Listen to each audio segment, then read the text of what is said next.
Hey guys, so my presentation is on the Ford Sweden campaign Share the Wheel. So to start with a little bit of Ford's background, Ford is a multinational automaker that's headquartered in Detroit, Michigan.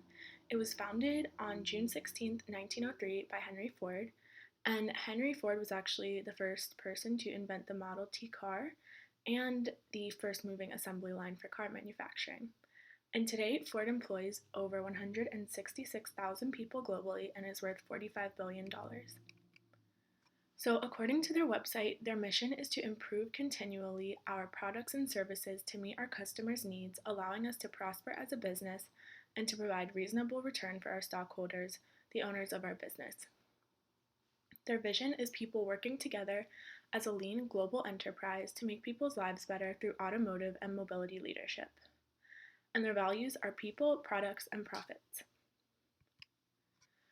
So the problem that they encountered was despite Sweden being one of the most gender equal countries in the world, only 2 out of 10 Swedish couples shared the driving. So in 2016, during the relaunch of Ford's brand, Burson Marsteller created a campaign for Ford that encouraged women to drive by educating men and women on the road safety benefits of gender equality in the car. So, some of the strengths internally and externally that this campaign encountered was that Sweden is number 5 for gender equality in the world, and Swedish women buy more than 50% of cars and influence 80% of purchase decisions. So, this already set up Ford in a positive way for the Swedish market because women are so involved in the purchasing opinions and their country is already so gender equal.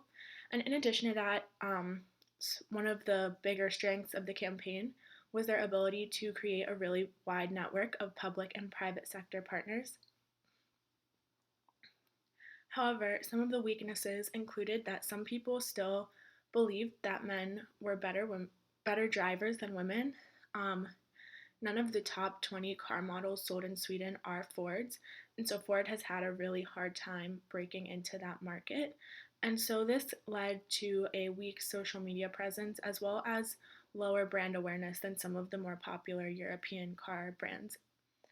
So some of the opportunities that would arise from this campaign includes safer driving conditions, increased brand recognition and positive brand perception among women, as well as increased Ford sales. However, some of the threats to this campaign include competitors such as Volvo and VW, who do have a much wider fan base, I would say, in Sweden. They are more of the popular cars to be purchased in Sweden. Furthermore, this campaign could result in some men having a negative perception of the brand if they felt targeted or offended by the campaign. And then also, this could lead to slacktivism rather than people making actual changes in their behaviors. So, a little bit of information about Sweden's political system. They have a parliamentary democracy. And so, the Riksdag is Sweden's 349 member primary representative forum. And the Riksdag makes the decisions which the government then implements. And so the Riksdag will appoint the Prime Minister, and then the Prime Minister will form the government. General elections for the Riksdag are held every 4 years, and those elections are entirely direct, and anyone who is 18 and is or has been a resident of Sweden can vote in those elections. And since 1971, Sweden has had a unicameral or one-chamber Riksdag. So, Sweden receives scores of 1 for freedom, politics, and civil liberties, meaning that on the 1 to 7 scale, they are the most free, and they also have complete freedom of the press. Sweden also received a corruption perception index score of 84, and while this is a decrease from previous years, they're still on the very clean end of the scale and are the 6th least corrupt country in the world. So Sweden's freedom score was 76.3 on the 2018 Index of Economic Freedom. It is the 15th freest country on that 2018 index. And this score has gone up 1.4 points because of improvements in judicial effectiveness, government integrity, and property rights. Their GDP is $498.1 billion, with a 4.1% growth rate and 7.1% unemployment. Their main resources include timber, hydrogen power, and iron ore, and their economy relies heavily on foreign trade. So their media and press system is completely free. They received a score of 11 out of 100 in 2017 from Freedom House and 2 out of 180 from Reporters Without Borders. However, in 2016, the media was accused of failing to report sexual assaults that police said were committed by refugee men in 2014 and 2015. This led to concern that journalists were self censoring in order to avoid making statements that could be offensive or spark politically charged controversy. So, Sweden has some of the highest literacy rates in the world, with men and women both ranking in the 99th percentile, leading to an adult total of 99%. So, according to a survey conducted by Nordicom, 81% of Swedes watch TV daily, 68% listen to the radio daily, and 62% read the newspaper daily. So there are 93 daily newspapers in Sweden with a circulation of 3,700,000. And there are 169 TV stations, which leads to about 4,600,000 TV sets, or 518.3 sets per 1,000 people.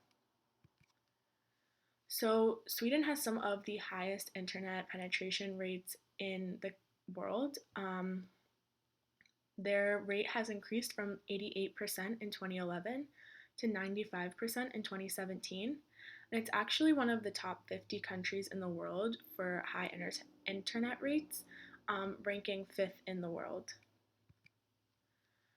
So, Sweden is a low power distance culture, meaning that independence is important, hierarchy is for convenience only, equal rights are important, and superiors are accessible.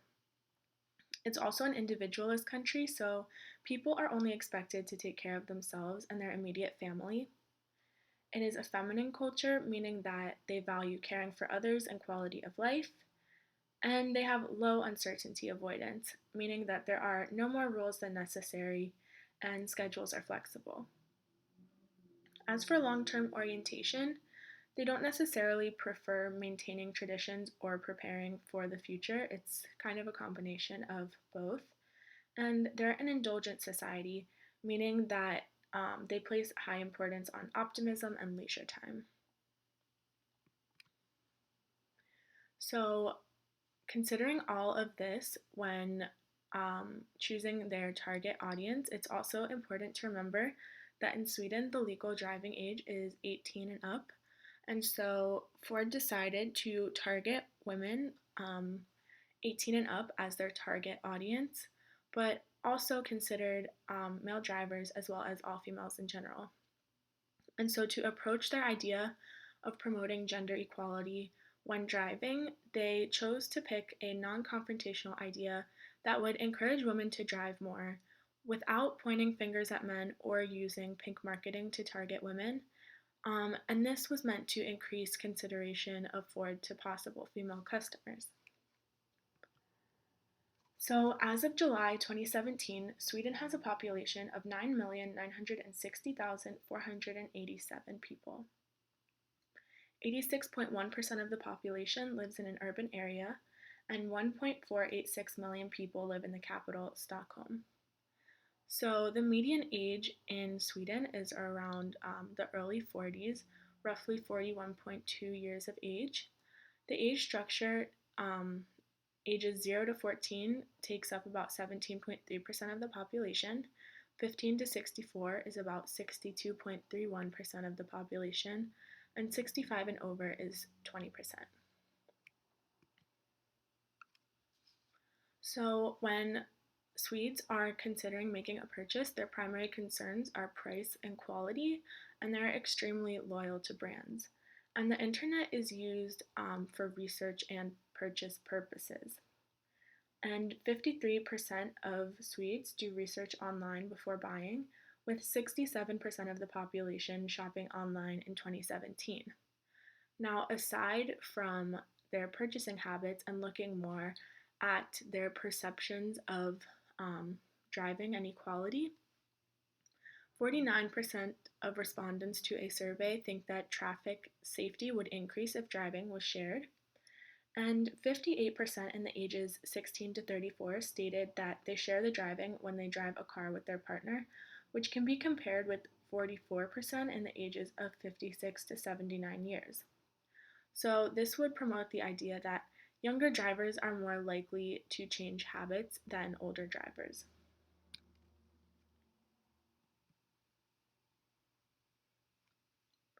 So, looking at the output and impact objectives, their objectives in this campaign were to encourage more women to drive, to educate Swedish men and women about increased safety benefits of sharing the wheel, to change couples' driving habits, and to increase brand awareness and positive perception among females.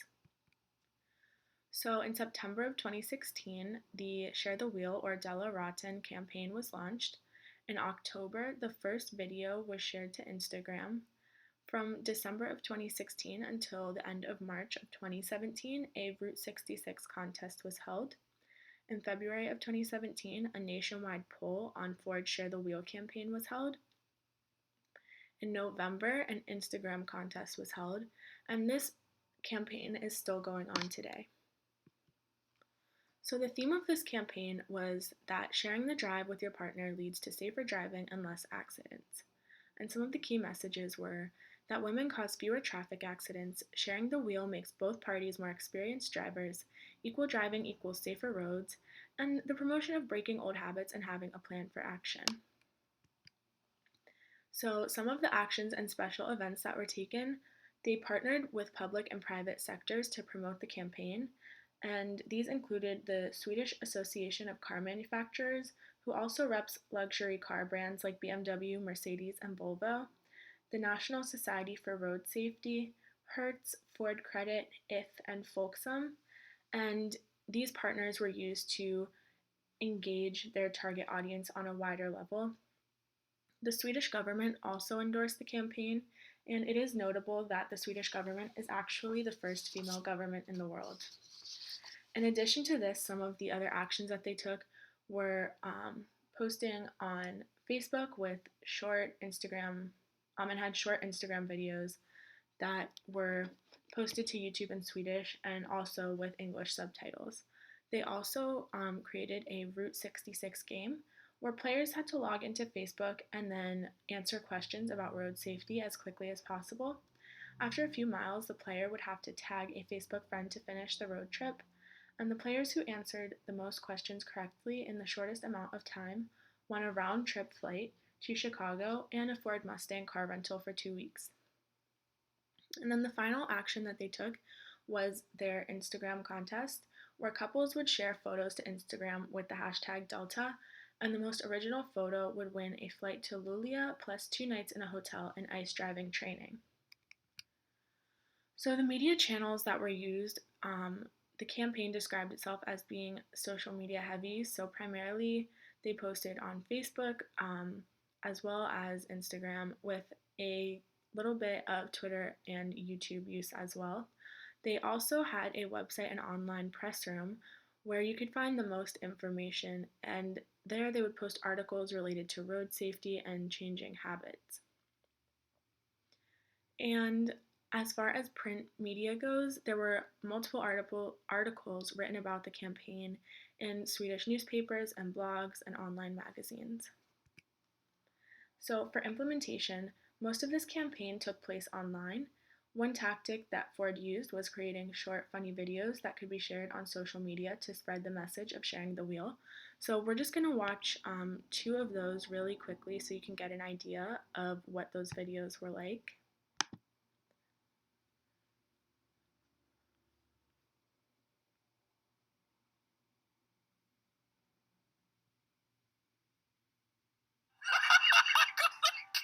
Kolla katten! Hoppar! Kolla här! Han slår med garnistan. Va? Han hoppar upp.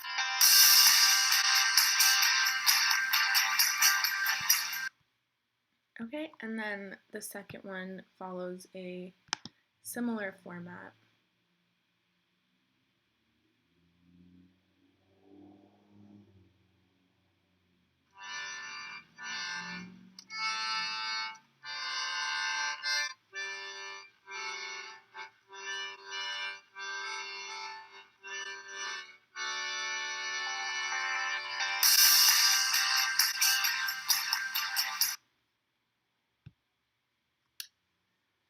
So these videos originated on Instagram on the Ford Sweden page, but they were eventually shared to the Della Rotten YouTube and Facebook pages.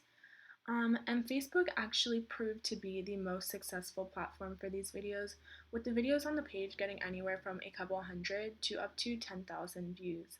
However, the page itself only has around 153 followers, and the last post is from November of 2017. The campaign also had a website where you could sign a pledge to share the drive, and then that pledge would be shared to Facebook. And on the website, you could also find information about the campaign, articles, and games and contests. And the one game that actually seemed to be one of their most successful tactics was the Ford 66 game, or the Route 66 game. And this was because it used a fun way to help people understand the key message of sharing the drive. And it also required people to tag a Facebook friend to play with them. And this helped to spread the message to a wider audience while also engaging their Facebook fan base. Their other tactic of using the Instagram contest actually proved to be the least successful. According to the Della Rotten website, contestants were supposed to use the hashtag Delta to tag their entries, and the winner was going to be announced on Facebook by December 20th of 2017. However, there was never a post made on the Della Rotten Facebook page to announce a winner, and when the hashtag Delta is searched on Instagram, results mainly show up for the airline rather than the competition, and so this may have been a factor as to why this tactic was not as successful as the other Route 66 driving contest. And then their final tactic of getting public and private sector partners actually proved to be highly successful as well. The Minister of Infrastructure Support did a short PSA video, which they posted to their YouTube page, and private partners such as Hertz and the Swedish Association of Car Manufacturers promoted the campaign as well. And since all of these partners were really working towards the common goal of promoting gender equality in driving, it really helped to promote this idea to a wider audience than would have been possible if Ford was doing this solely by themselves. So to evaluate their objectives, their first objective was to encourage more women to drive, and currently 15% of couples state that they share the wheel. However, there was no indication of an increase in women driving, and so this seems to demonstrate that while they were able to increase awareness of the importance of equality in driving, they were not able to actually achieve an action objective of getting more women to drive. Their second objective was to educate Swedish men and women about the increased safety benefits of sharing the wheel. And in 2016, 23% thought that sharing the wheel was important, and in 2017, 38% thought that it was important. So they were able to almost double the amount of people that were aware of their key messages. And their final objective was to increase brand awareness and perception. So according to Burson Marsteller, combined traditional and social media coverage / reach was about 24.7 million. And 6 months after the campaign start, twice as many women said they would consider buying a Ford. Also, spontaneous brand awareness among women increased from 16% to 19%. So in summary, in October of 2016, Ford of Sweden launched a campaign to help promote safe driving habits by encouraging Swedish couples to share the wheel. Despite being one of the most gender equal countries in the world, research showed that only 2 out of 10 couples shared the drive. By partnering with both public and private sector organizations and creating a multi-platform social media program, Ford was able to create a cross-sector coalition to engage its audience. So the key takeaways that I got from this campaign were primarily that despite the fact that Burson Marsteller described this campaign as being social media focused, the social media actually appeared to be rather lacking. The Facebook page only has 153 followers and stopped posting in November of 2017. The YouTube page has 1 subscriber, and view counts for each page for each video are in the low hundreds. And furthermore, there is not a Twitter or Instagram page for the campaign, posts are on the Ford Sweden pages, and those posts are not very regular. However, Facebook did appear to be the most valuable tool for the campaign. So, by using the website pledge, the games, and videos, they were able to integrate Facebook into pretty much every step of their campaign. And this helped to increase the audience that was aware of their campaign and also helped to engage their Facebook viewership. So finally, their partnership with private and public sectors increased awareness through Sweden, but behavior did not change. So getting those partnerships throughout Sweden helped to increase the audience of their campaign. However, no action was ever actually taken. People were more aware of the campaign but did not really change their behaviors. So, my recommendations would be to first create a national commercial using the humorous tactics from the Instagram videos. As I mentioned before, TV is the most highly viewed media platform in Sweden, with around 80% of the population watching TV every day.